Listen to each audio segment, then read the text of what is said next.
आज के अंजुमन प्रोग्राम में आप सबका हम तहे दिल से इस्तकबाल करते हैं और आज हम बात करेंगे अहमदाबाद शहर में आए हुए सरखेज रोजे के बारे में। अहमदाबाद शहर के बानियों में सबसे अहम नाम है शेख अहमदगंज खट्टू मगरिबी रहमतुल्लाह का। आपका असली नाम था मलिक नसीरुद्दीन। सन 1338 में दिल्ली में मलिक इख्तियार हुसैन साहब के घर आपकी पैदाइश हुई। कहते हैं कि एक दिन बचपन में आप अपने दोस्तों के साथ खेल रहे थे कि एक जोरों की आंधी आई और एक बवंडर उठा और वो बवंडर आपको उड़ा के एक अनजाने मकाम पर ले गया। वहाँ से गुजर रहे एक काफिले ने उनको उठा लिया और वह काफिला दंदुआ मुकाम पर जाके ठहरा।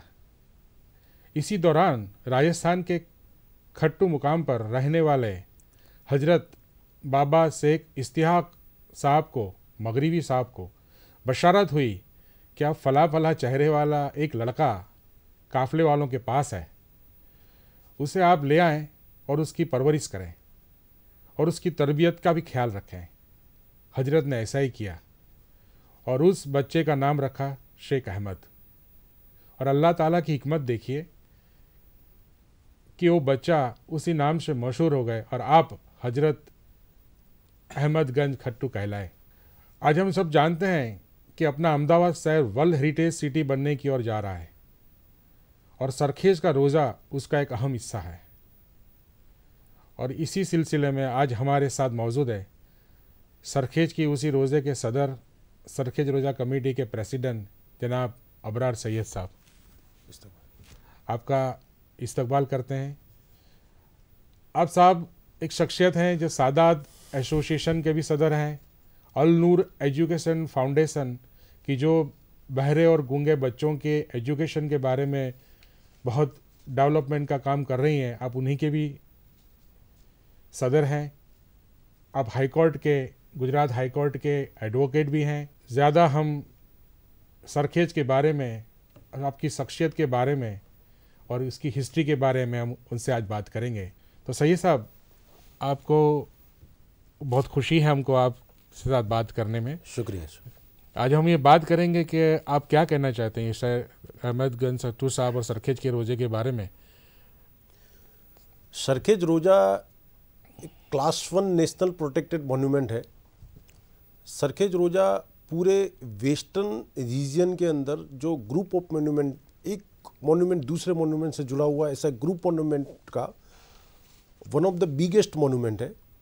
सरखेज रोज़ा मेरे हिसाब से एक क्लाइमैक्स ऑफ द मॉन्यूमेंट है। क्लाइमैक्स इस तरह से कि उसकी जो हिस्ट्री को आप तरह से इसकी हिस्ट्री को देखें तो वो अहमदाबाद की जो नींव है, अहमदाबाद का जो फाउंडेशन है, उससे जुड़ी हुई हिस्ट्री है। जो अहमदाबाद के 4 अहमद जिन्होंने अहमदाबाद शहर की नींव रखी थी, उस हिस्ट्री के साथ जुड़ी हुई हिस्ट्री सरखेज रोजे की है। क्योंकि शेख अहमद खट्टू गंजबख्श साहब के मुबारक हाथों से अहमदाबाद शहर की नींव रखी गई थी। तो इतनी बड़ी शख्सियत वहाँ मौजूद है। और हिस्ट्री को हम तरह से तो वहाँ महमूद बेगड़े जो अपने वक्त के बहुत बड़े बादशाह सल्तनत काल के हो गए, वो उसके बाद मुजफ्फर शाह, महमूद शाह, ऐसे कई सल्तनत काल के बड़े बड़े बादशाहों के मकबरे हैं, उनके रानियों के मकबरे हैं, उनके पैलेस है, क्वीन पैलेस, किंग पैलेस, और एक बहुत बड़ी मस्जिद है जो अपने आप में एक बहुत बड़ा मोन्यूमेंट है, एक तालाब है। In short it is a group of monument which has got a very rich history. So history के लिहाज से ये एक क्लाइमैक्स है। दूसरा मैं ऐसा कहूँगा कि एक स्पिरिचुअलिज्म एक का भी एक क्लाइमैक्स है। क्योंकि यहाँ एक ऐसे सूफी संत शेख अहमद गंजबख्श खट्टू साहब जिसका जिक्र अभी आपने फरमाया। साहब हमको थोड़ा हिस्ट्री बताएंगे आप, सरखेज में किस तरह से आया? कहते हैं कि दिल्ली में उठा और उनकी हिस्ट्री किस तरह से सरखेज आपने में बताया से वो दिल्ली से अपने जो पीरो मुर्शद थे शेख इशाक अहमद मगरिबी रहमतुल्लाह अलैह वहाँ गए, वहाँ से ये मक्का शरीफ गए, मक्का शरीफ से वापस आए जब तैमूर लंग ने दिल्ली पे जब हमला किया। बोला उस वक्त पे जो उन्होंने उनसे इंटरेक्शन हुआ, उससे तैमूर लंग भी खुद भी बड़े प्रभावित हुए थे। उसके बाद उनको आप सल्लल्लाहु अलैहि वसल्लम की बशारत हुई थी। आप सल्लल्लाहु अलैहि वसल्लम की हाँ, बशारत से वो सरखेज पहले, उसके पहले वो पाटन आए थे, पाटन में वहाँ पे जो राजा के साथ वो भी उनसे बड़े प्रभावित हुए थे। बाद में उनको बशारत, आप सल्लल्लाहु अलैहि वसल्लम की बशारत होने से वो उसी सरखेज में आके बसे और उसको अपना मकाम बनाया और वहीं वो बसे। तो वहाँ बसने के बाद उन्होंने अपना एक सूफीज़म का जो मैसेज था, जो प्यार और मोहब्बत का मैसेज था दुनिया को, वो देना शुरू किया। और उस वक्त में वहाँ पे पूरा एक ऐसा मंजर खड़ा हुआ कि जो सूफीज़म का मरकज़ उस वक्त से, यानी समझो 13वीं सदी से आज तक सिलसिला चलता आ रहा है, वो सूफीज़म का मरकज़ है। और इसको मैं क्लाइमेक्स स्पिरिचुअलिज्म का इसलिए कहता हूँ कि वहाँ irrespective of the caste and creed, Hindu भाई है, मुस्लिम भाई है, सिख है, ईसाई है, कोई भी रिलीजन का लोग वहाँ आता है, अपना मत्था टेकता है, अपनी मुरादें मांगता है, मुरादें भर के लेके जाता है वहाँ। एक इसलिए मैं इसको एक स्पिरिचुअलिज्म का एक क्लाइमेक्स बोलता हूँ। दूसरा मैं इस लिहाज से बात करना चाहूँगा कि एक आर्किटेक्ट अपने आप का एक आर्किटेक्ट है, एक ऐसा आर्किटेक्ट है कि जिसके अंदर इस्लामिक कॉन्सेप्ट है, जिसके अंदर हिंदुज़म का जो टच है और जैनिज़्म का भी टच है। ये इंडो सेरासिक एक आर्किटेक्ट है। सब आपने देखा होगा कि सरखेज रोजा है, उसमें जो मीनारे नहीं है, टॉम है, टॉम है, ऊपर टॉम है, वो पिलर्स पे बना हुए टॉम को रखे हैं। ये एक हिंदू कॉन्सेप्ट के जरिए बना हुआ एक आर्किटेक्ट है। उसका जो पूरा कॉन्सेप्ट बैकग्राउंड है वो इस्लामिक यूज के लिए इस्लामिक कॉन्सेप्ट पे बना हुआ है। और इसका जो कोर्टयार्ड है it is open to sky और अल्टीमेटली आउट ऑफ पेरिफेरी में उसका पेरिफेरली उसको कॉरिडोर बना हुआ है। ये जैनिज्म कॉन्सेप्ट है। तो it is a combination of the Muslim, Hindu and Jain philosophy.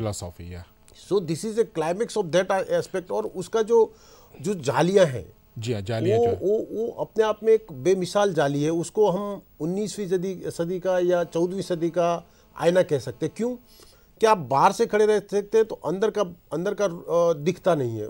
It's a question of maintaining the privacy उस वक्त। एट द सेम टाइम उसमें से हवा आ जा सकती है, लाइट आता है। Passing and repassing of the light and air is utmost in a such a way कि आपको अगर ठंड के दौरान अगर आप वहाँ जाते हैं तो आपको ठंड नहीं लगेगी। अगर आप गर्मी के मौसम में जाते हैं तो आपको वहाँ ठंडी लगेगी। तो it will maintain the climate maintain करती है। Architecture it has got its own architecture. कुछ एक्रोपोलिस कुछ कह रहे थे, कुछ सुन रहे थे।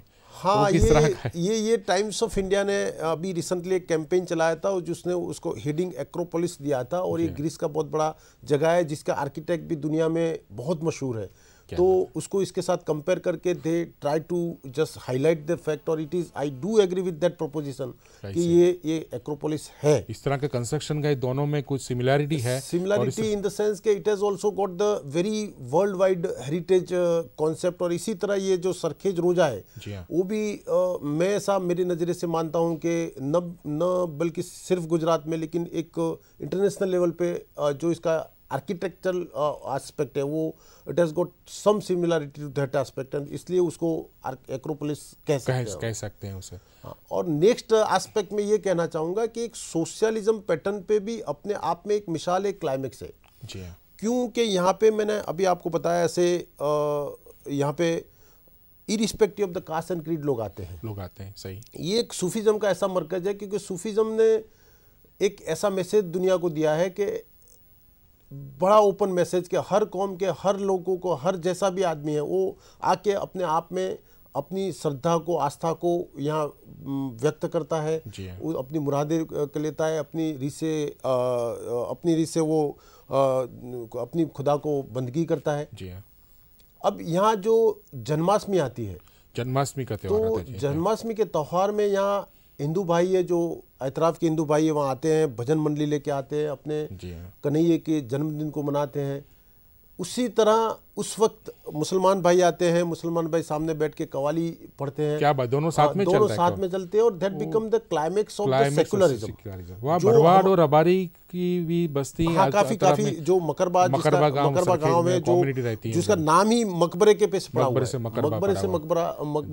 मकबरा हुआ है, तो वहाँ के जो भरवाड़ भाई है, रबाड़ी भाई है, दूसरे भी पटेल भाई है, काफ़ी लोग आते हैं बस्ती के आके, मतलब कि अपनी तरह से अपने उत्सव को सेलिब्रेट करते हैं। तो उस सेलिब्रेशन के अंदर इतना क्लाइमेक्स हो जाता है कि जिसको हम, जो भारत का कॉन्स्टिट्यूशन है, आइन है, जिसके अंदर सेकुलरिज्म का बहुत बड़ा एक प्रोविजन है, उसको वहाँ हम अपने नज़र से देख सकते हैं। सही बात। और इसीलिए मैं, और इसी तरह आप दूसरे पर्व हैं, जैसे ईद है, तो 20 से 25 हज़ार लोग आते हैं, नमाज होती है वहाँ, अपने एक दूसरे को मिलते हैं।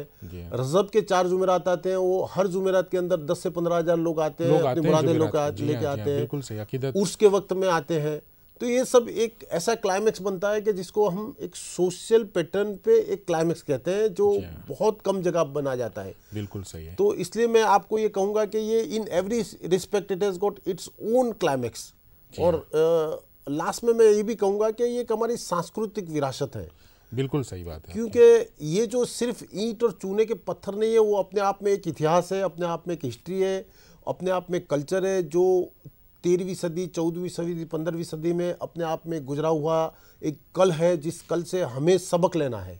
बिल्कुल सही। क्योंकि आज बड़ी दुख के साथ कहना पड़ता है कि अपनी अपनी जो रिलीजन के लोग हैं, वो अपनों ने एक भाड़ाबंदी कर रखी है, एक ये बात देखने को आ रही है, बना रखी है, अलग अलग रहते हैं, अलग अलग सोच रखते हो गए हैं। ये सब गलत है, सही बात है। तो ये सब को इकट्ठा करने के लिए Sufism is the best foundation, और सरखेज रोजा can become the stage for that, और एक अपना निशानी बन सकता है सरखेज रोजे के अंदर, कि दोनों कम्युनिटी बरसों से साथ में रही है, मिलजुल कर रह सकती है। बिल्कुल। और बिल्कुल हार्मनी, सोशल हार्मनी हो सकती है, रिलीजियस हार्मनी हो सकती है, और ये पूरी दुनिया को बहुत अच्छा पैगाम जा सकता है यहाँ से। ये मरकज बन सकता है, सूफीज्म का एक मरकज बन सकता है, कि जो ओपन माइंडेड लोग आते हैं, वहाँ मिलते हैं। और आज अल्लाह के करम से ये जो सिलसिला चला है, वो शायद हमको उस मकाम पे यकीनन लेके जाएगा, इंशाल्लाह जरूर मकीन लेके जाएगा। और बाजू में भी देखें आप, सरखेज रोजे के बाजू में तो सरखेज का तालाब है,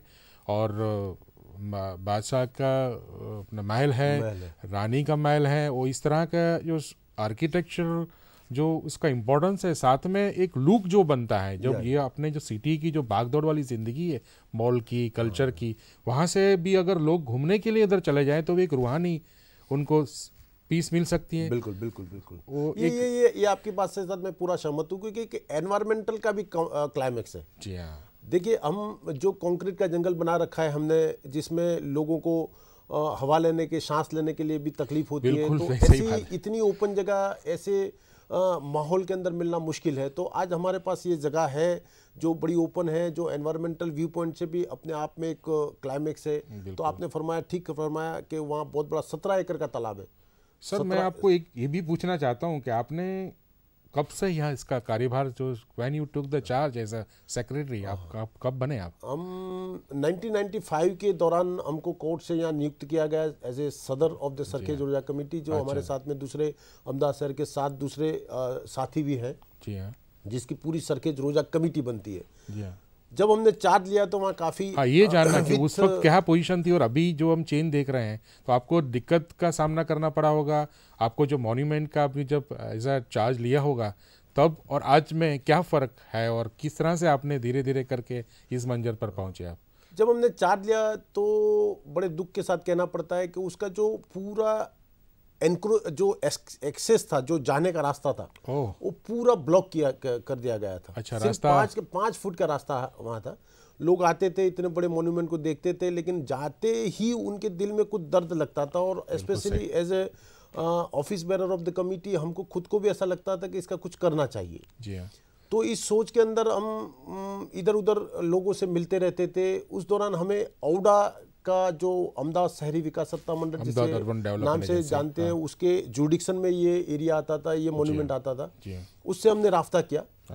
और उसके उस वक्त के जो चेयरमैन थे सुरेंद्र भाई पटेल, उन्होंने काफ़ी पॉजिटिव रिएक्शन दिया, और उनके साथ मिलजुल के हमने पूरा एक डेवलपमेंट प्रोजेक्ट फ्लोट किया। और ये डेवलपमेंट प्रोजेक्ट सेप्ट के अंदर जो काम करते थे Meenakshi ben Jain, she is a conservation architect, उन्होंने बनाया हुआ है।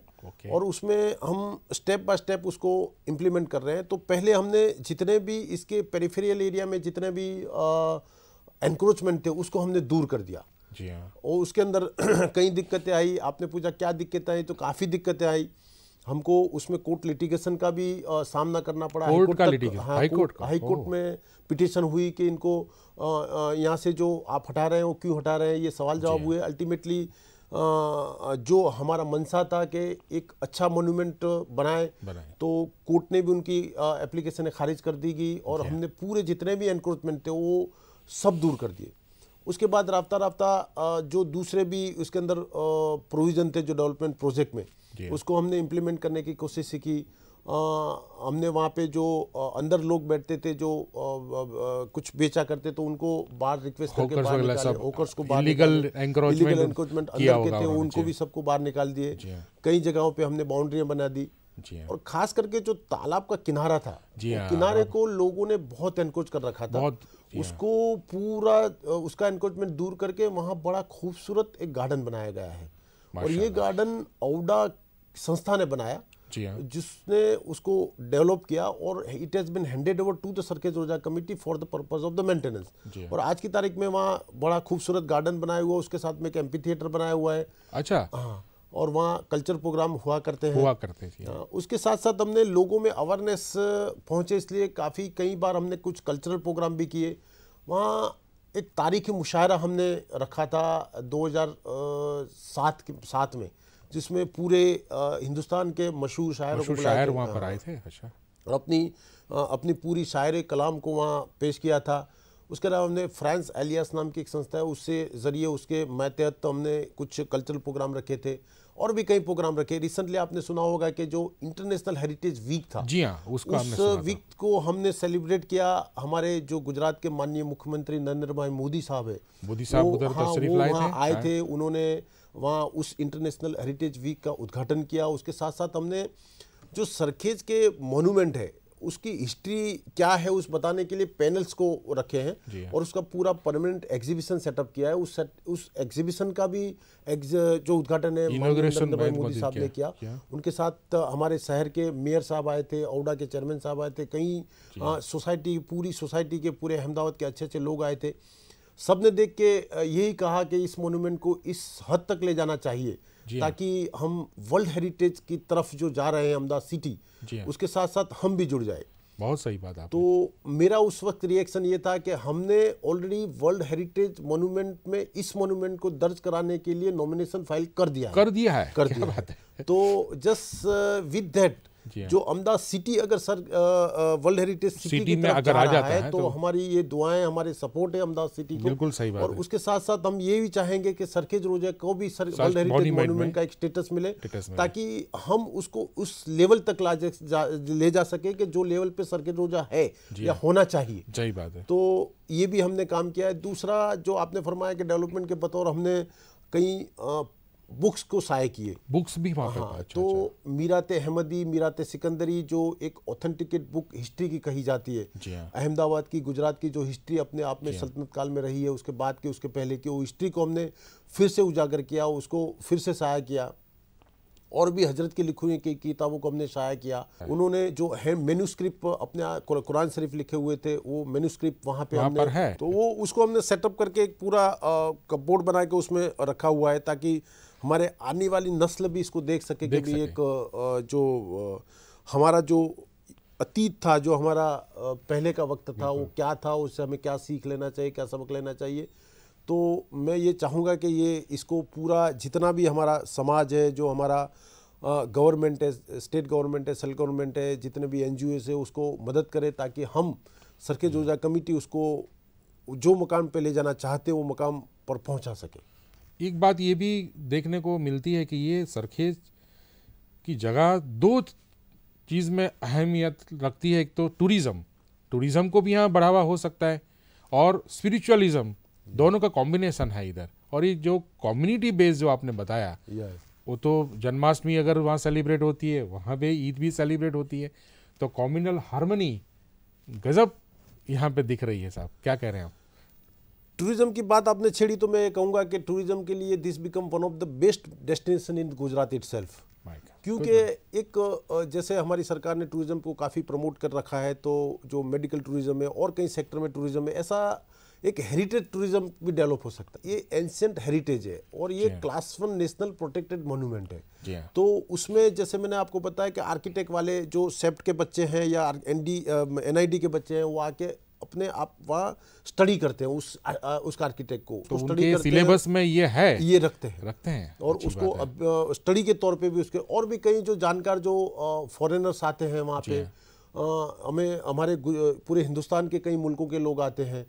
तो गुजरात के भी कई स्टेट जिलों के लोग आते हैं, आके अपने आप में ये देखते हैं, उसको सराहते हैं। तो एक टूरिज्म का बहुत बड़ा डेस्टिनेशन बन सकता है। सही बात। और जो मैंने आपको अभी जिक्र किया कि इंटरनेशनल हेरिटेज वीक के वक्त जो हमारे चीफ मिनिस्टर साहब आए थे, तो उन्होंने यही हेरिटेज के जो टूरिज्म की बात छेड़ी थी और उन्होंने सब बोला था कि हम इस सरखेज रोजा को हेरिटेज टूरिज्म के बतौर प्रमोट करने की कोशिश करेंगे और उसमें हम ताउन करेंगे। माशाल्लाह, बहुत बड़ी बात है सर।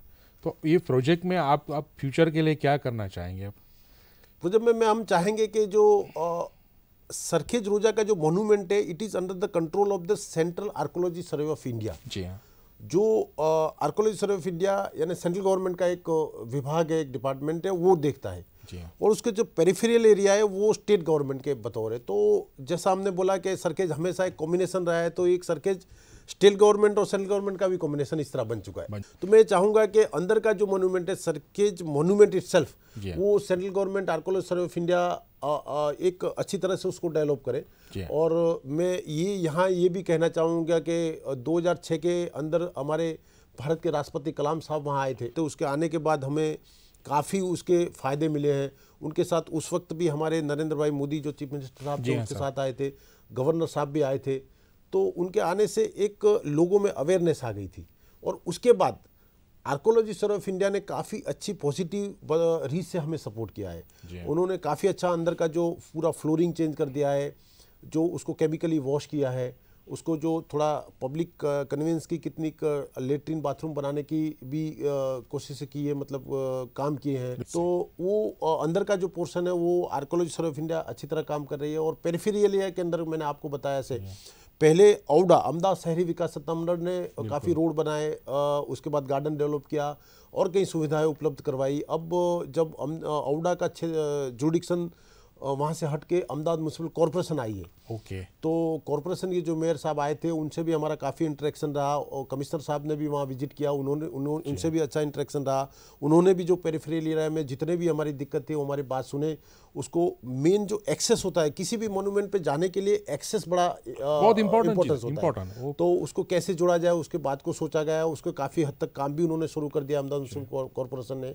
और भी कई दूसरी सफाई के मसले थे, वो सब मसलों को हल करने के लिए उन्होंने कोशिश की है। तो मैं ये सब लोगों को साथ मिलके और ख़ास करके जो NGOs है, जो अच्छे NGOs है, वो भी वहाँ लोग आते हैं और वो भी सपोर्ट करने की कोशिश करते हैं, अपने अच्छे कल्चरल प्रोग्राम को वहाँ ऑर्गेनाइज करते हैं। तो इस तरह वो अवेयरनेस बढ़ती है।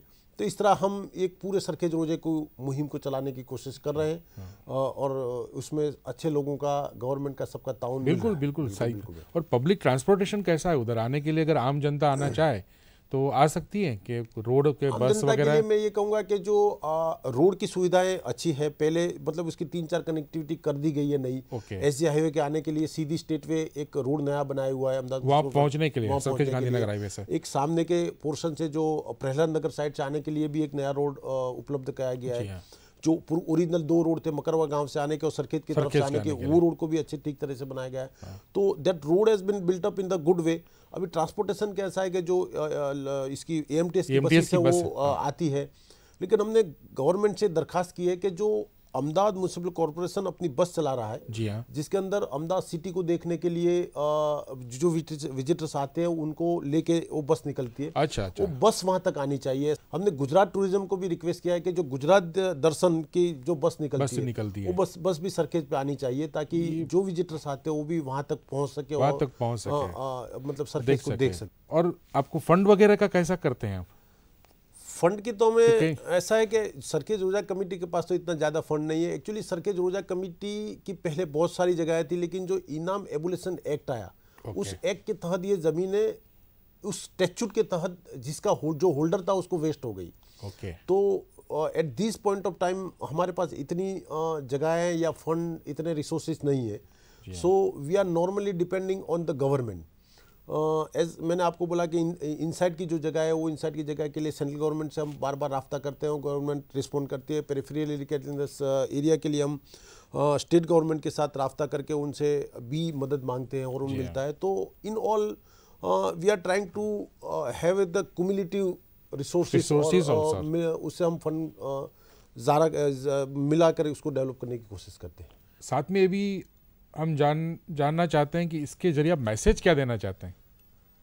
मैसेज का जहाँ तक सवाल है, वहाँ तक मैं सबसे अपील करना चाहूँगा और ये कहना चाहूँगा कि सरखेज रोज़ा एक सूफीज़म का, एक स्पिरिचुअलिज्म का एक ऐसा मरकज़ है कि जहाँ लोगों को मैं ये कहूँगा, अपील करना चाहूँगा कि वहाँ आए, सरखेज रोज़ा को एक सूफीज़म का प्लेटफॉर्म बनाए, अपने एक सेकुलरिज्म का जो हमारा हिंदुस्तान है, उस हिंदुस्तान का जो आइन है, उस आइन को वहाँ उजागर करें और इस सरखेज रोज़ा की जो बेसिक स्पिरिट है, उस स्पिरिट के तहत हम उसको पूरा डेवलप करके हमारा जो एक सोशल रिस्पॉन्सिबिलिटी है उसको हम अदा करें। और सरखेज रोज़ा के बारे के तामीर होने के बाद आज जिस तरह से इसका इम्पोर्टेंस हो रहा है और आप जिस तरह से काम कर रहे हैं, लगता है कि ज़रूर एक अच्छे मकाम पे पहुंच जाएगा और सिर्फ अहमदाबाद में नहीं, गुजरात में नहीं, वर्ल्ड के अंदर सरखेज रोज़े का नाम होगा, ऐसा इंशाअल्लाह। अल्लाह ताला से भी दुआ करते हैं सरखेज के बारे में बात करने के लिए और इतनी अच्छी मालूमात करने के लिए। अबरार साहब, हम आपके तहे दिल से शुक्रगुजार हैं। Thank you very much. शुक्रिया।